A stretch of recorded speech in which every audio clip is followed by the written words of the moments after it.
Hi again, everyone. I'm Ollie Matthews. This is the Narcissistic Resistance, and this resistance video is sponsored by contribution from Anonymous E, and this is her 8th installment of her story.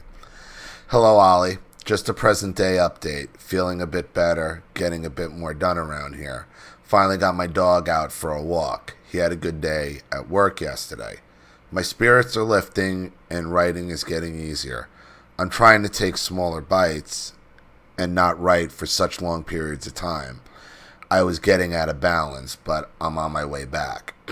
Thanks to all who have made non-judgmental and helpful comments on my life. This is not easy to do, even anonymously, and I appreciate the overwhelmingly sensitive comments. Bless you all who are supporting this movement. Also, I should clarify a couple things that slipped through my proofreading. I am self-editing, which I know isn't optimal, but I am not ready to let anyone else read this. My husband has his own plate to carry, and it's not like I'm publishing this. I'm not discounting the validity of your channel, but it's how I feel. It's the only reason I've been able to sit down and start writing. No pressure for perfection. Doesn't need to be perfect. Yeah, this isn't... I prefer it to be real. Like, I can always tell when something's written like a novel, and to me it's more of a red flag when something's written like a novel, because you're more telling a story than telling something that happened. First thing to clarify, my mentor Kay was a friend of my instructor, whose name I didn't say, and I wrote in such a way that made it seem that Kay was my instructor. He was not, but rather I was referred to him by her, my instructor. The second thing I want to clarify is the assistant manager at the pizza parlor was way older than me. I was 17 or 18. I don't think I made that clear. I mentioned he was older, but I didn't know how old. But like at least 35 or so, I'd say.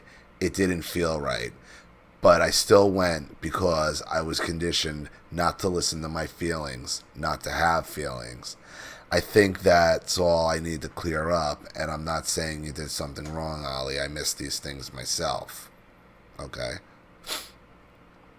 Picking up where I left off, I quit that job at the grocery store Drunky worked at, and shortly after I was pregnant. I remember husband and I had a terrible fight the night before I found out. He was getting more and more irritable when he drank. On weekends he would get drunk and we'd wind up fighting over silly little things. But I remember waking up that morning seriously reconsidering our plan to get pregnant. I started to think we needed help with our marriage more than another baby right then. But I found out later that day I was already pregnant, so the decision was made for me and I was fine with it. It was just a fleeting feeling, right? We just had a fight, not the end of the world. Husband and I never really fought otherwise. It was just the alcohol when the alcohol was involved. It's that booze, man. I had terrible nausea for the first 5 months with that pregnancy, and I remember laying pretty low. We still had the art studio gallery, but the girls had found a better location for the gallery, closer to the main shops downtown. We moved the gallery. That kept me busy. I also remember flying out to Washington for B's wedding at the time. He had divorced the first wife because she was a terrible person and everything was her fault. Now he was marrying a 21-year-old that looked 16. He was 32. And I'm sorry, that's called robbing the cradle. I didn't say anything, though. I never said anything about anything. I remember having serious anxiety on that trip with all the new faces, being pregnant and obese.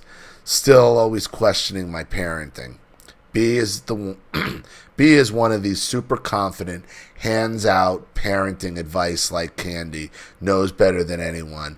Hell, not just about parenting, but about everything. Of course. Of course. I mean, they always know everything about everything. They are the foregoing expert on everything. He was trying to do that to me, and I spent one of the days of the trip in bed because he had succeeded in making me feel like shit. I played it off like I was just tired, pregnant, you know. So ridiculous. At the time, B had one child who he saw on weekends and holidays. Why would I want to let him determine how acceptable my parenting is? But we made it through. Husband has never really liked B either and admits it more now that I'm no contact. He's such a dick, like he doesn't even have to try. But C really enjoyed that trip. B had a lot of property and grass. He was 17 months and becoming a more confident walker and even runner, so the trip wasn't a total loss. We returned home and continued getting ready for a baby.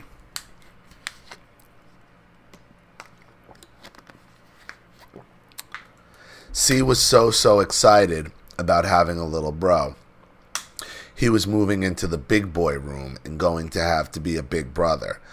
I had bought him a baby doll to practice being gentle. A lot was changing for C, and I was trying to make incremental changes so he'd have time to adjust. I didn't want to shake too much up at once. I wanted it to go smooth, and I didn't want C to be jealous of R like I was of my little bro. I have to flash back for a moment to point out a promise I remember making to my kids when I was just a little girl. My mother would send us off to the park over summers. There was a park and rec program that had 2 people staffed for what seemed like maybe 30 kids or so. One lady I'll call T. She was young, early 20s, pretty, but in a natural way, athletic and kind. The other worker or volunteer or whatever the guy was about T's age. I was afraid of him. I always stuck near T. He never was mean, and he never touched me except once when I fell from the monkey bars and hit my chin real hard. He ran to me from across the field and sat near me in the dirt. He seemed to have no concern about his shorts getting dirty. He was talking gently and saying things like, "I'm here. We'll get through this. It doesn't look too bad. Wow, that must have been scary falling like that and hitting your head. Let's just be scared until we're done." I'm not putting quotes because I don't remember the words exactly. I just remember the way he made me feel like he was there. He wasn't leaving, and I was busy crying, and he made me feel like, of course, I was crying. He mentioned some injury he had endured as a child and that he understood. Anyway, I'm pretty sure that's where this promise to myself originated. I remember promising to myself, or to my future kids really, I would always remember my childhood. Always remember to see the world through the eyes of a child. Always remember what it was like to be a person without any rights at all, not even the right to tell the truth about my family. I remember having so many thoughts about T and wondering about her family and what her parents were like. I don't remember if maybe I asked her a lot of questions, but I do remember her taking all of us on a snake tour, like when the teacher leads her class single file down the sidewalk like a snake so no one wanders off. We went to her parents' house not far from the park. She let us all flood in like it was no big deal. I don't remember her dad, but I remember her mom. She was more grandmotherly, really, and her house was beautiful and had beautiful things inside, and she smiled a lot. And I didn't mind all us dirty little brats in her nice clean house, you know. I remember being really careful. My feet were clean. I didn't touch anything. T would later be my math teacher in middle school, but then her name was Mrs. T. I remember her treating me different than she had when I was little. I was worried it was because I was fat now, or maybe she just knew somehow I'd turn out bad. There was no hope for me. I had let her down. Anyway, Ollie, I'm really trying to be honest as possible as I go through these memories. But like I've mentioned, new memories come up as I write, and only now I can see the correlations. Remember me saying I couldn't remember why I was talking about suicide? That I assumed it was to do with my mother? I still can't remember exactly what I was thinking as I was writing about suicide, but I do remember T, or Mrs. T, was my math teacher.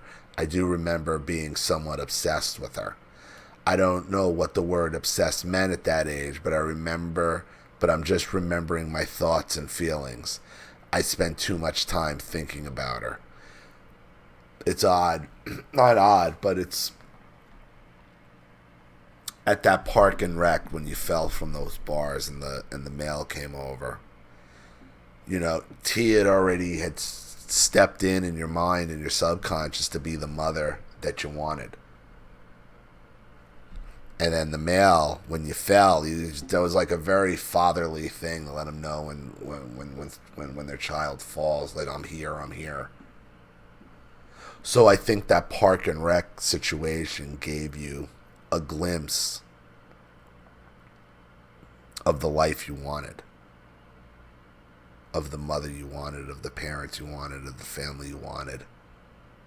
And then when you went into the house and you saw the house, it's all clean and everybody was nice and they didn't care what you looked like and how dirty you were. You got a glimpse of the mother you wanted. And your fear of letting her down is like the fear like a child would have of letting down their mother, but you could give a shit about letting down your natural mother. This is who you didn't want to let down.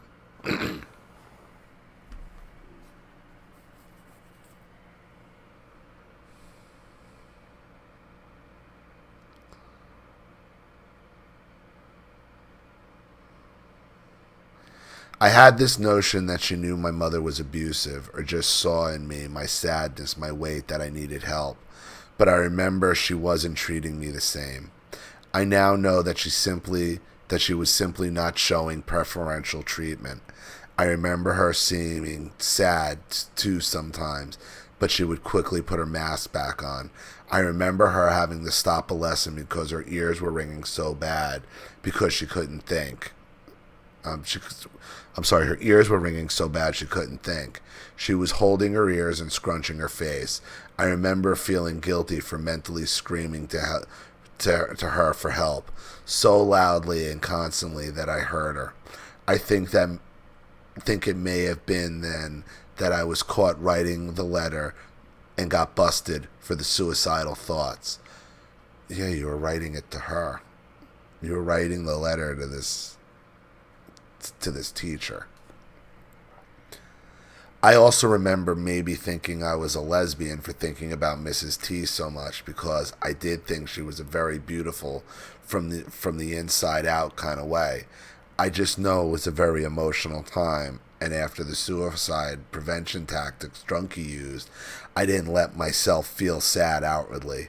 I think that's where I designed my own mask, the good student mask. Although my parents punished me for poor grades, I think I'm realizing that I was more trying to get my teacher's approval than my parents. By that time, I knew my parents were not the right people, but what was I to do? Take advantage of a free education and try not to kill myself or accidentally make anyone's ears ring or make anyone happy at all. I'll ease us back to the story now, but I wanted to point out as a kid, I had identified my mother's lack of empathy, but couldn't put words to it. I just knew she didn't see me. She seemed not to remember being a child herself. I promised I would never, ever forget being a child. In my world, a promise was gold unless you were my parents. They were allowed to break promises, but I wasn't. I had no intention to ever. But getting back on the storyline. Well, before we get back to the story, understand, you were searching out a mother this entire time. You wanted a mother. You needed a mother.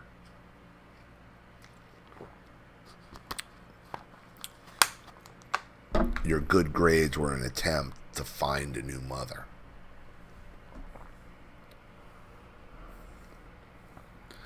R was born via cesarean.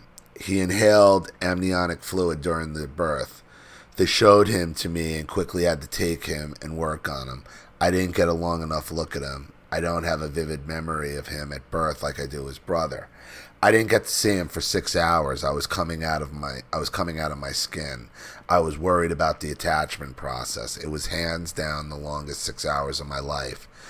Thankfully, the pain meds made me throw up for a while, which after a cesarean is like a whole big thing. So that killed some time. So soon after I had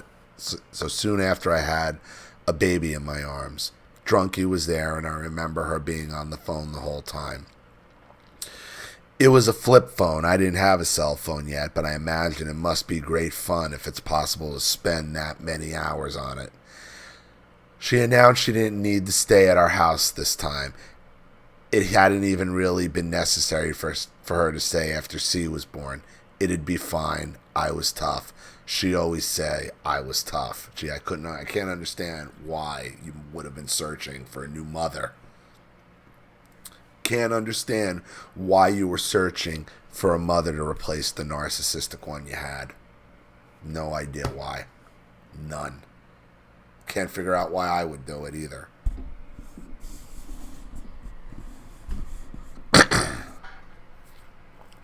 When you're raised by Drunky the fuck clown, you know at a very early age you don't want anything to do with her. You know it at a very... This type of narcissist, the Drunky the fuck clown narcissist, man, you know at an early age you want no part of that person.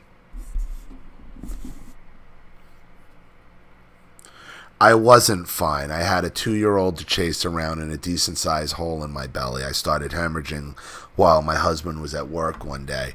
Drunky worked just down the street from us at a grocery store. I called, and she came right away. She made an ice pack and put it on my stomach, instructed me to lie down. I had spent some time on the toilet bleeding and was pale and faint and terrified.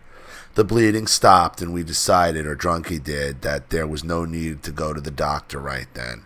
She went back to work. I was fine, but Drunky insisted on going to my obstetrician with me at the next visit. Oh, suck up some more supply, huh? She was so mad at him for messing up my surgery and causing this hemorrhage, saying, "No one hurts my baby." Oh, fuck off.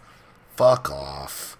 Fuck off. Like, and I'm sure you made your fucking skin crawl when she's saying this shit, because you didn't want to hear it from her. She can't be your mother. She never was going to be your mother. And you don't even want her to goddamn try. Saying, "No one hurts my baby. I'm going to give that overeducated asshole a piece of my mind." I remember feeling like, wow, she does care for me. Really? Because that made my skin crawl. And she did go, and she did give him a piece of her mind. He told her it was because I was overdoing it. I needed help with C. When we were leaving, Drunky was saying, "Must be nice to be a doctor and be able to afford a nanny. That doctor is so out of touch with reality." She didn't offer to help. She didn't offer to come even 1 hour a week. It took me 4 months to completely recover. I do remember her visiting one day. I was on the couch pumping my breast, huge gut just hanging out. It was just us. Who cared?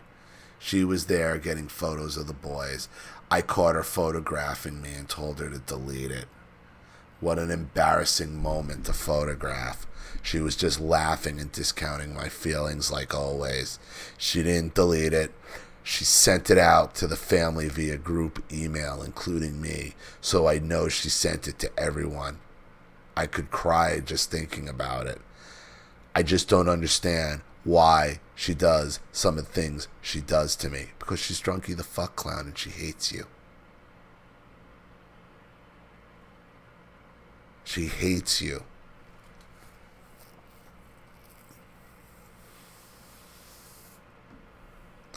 I think she was just glad I was fat again and wanted to show everyone and see how fat.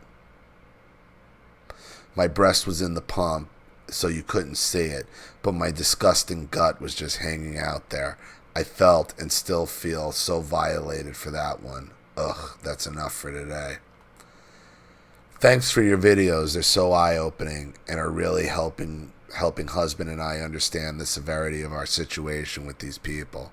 He works more than me. He's a good listener, but he doesn't have the time I do to research parenting and psychology and narcissism like me. He is finally admitting that he's always known my family had its issues and that Drunky is a fucking clown. Ha ha, we got a good laugh out of that one. You see things more objectively and paint a simpler picture that's easy for us to see. He can watch a quick video after a long work day, and it's easy. You sum it all up with a dose of comedy, like entertaining therapy for the working class, lol. So God bless your guests and the light in you and your family. Amen. Looking forward to your thoughts, Anonymous A. Yeah, this is sad. This is sad, and I understand it. And what's the saddest thing is that at the point where she was like, I'm going to give him a piece of my mind. You know what? You're right. You're right. You're right. Maybe I would have. Maybe because when I went through my divorce, I still went to my mother. Even though she made my fucking skin crawl. I don't know. There's still something in there. Because you never could replace your mother. But you were always looking. We were always looking to replace them from a very early age. You know you don't want anything to do with them, but sometimes you're in a moment of weakness, like when you figure, okay, you never imagine you're going to be, okay, I'm going to have this C-section and it's going to feel like this and my guts are going to be hemorrhaging and then my mother's going to say, I'm going to defend you and I'm going to stick up for you. You never visualize that until you can't react to it until you're in a situation like that. But of course she's going to fail you when it happens. And when it all goes down, you're like, of course she's going to fail me. Of course. Okay, so you're always going to be vulnerable to some situation. I never thought I was going to go through a divorce. I never thought any of this was going to happen. I never thought I would be in this situation. But, life changes, things happen. Always remember you wanted nothing to do with the narcissist. You wanted nothing to do with her, ever. Ever, ever. I wanted nothing to do with her, ever.